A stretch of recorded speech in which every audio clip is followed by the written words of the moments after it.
The Scite Browser Extension allows you to take the power of Scite with you anywhere you're reading a scientific article online.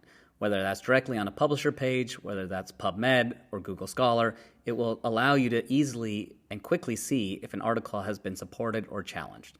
To look at this, let's look at my article. Here you can see on the right side of the screen, it says how many documents cite my article of interest, and then how many of those are presenting supporting evidence, how many of those are mentioning, or how many of those are contrasting it.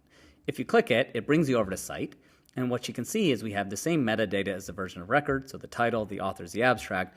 What is unique to Scite is that we go into the full text of the citing documents and extract out the citation context. In this case, in one click, I'm able to see that there's supporting evidence. This article, published 3 years after mine, says in agreement with previous work, cites Nicholson et al., and then says the trisomic clone showed similar aberrations, albeit to a lesser extent. This is a powerful way for you to easily and quickly verify how an article has been cited, has it received supporting or contrasting information, and then by other filters to see how has it been interpreted, maybe filtering by introduction section citations, etc.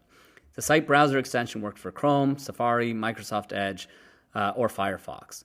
Easily take it and see that information directly in PubMed, Google Scholar, or anywhere you see a scientific article online.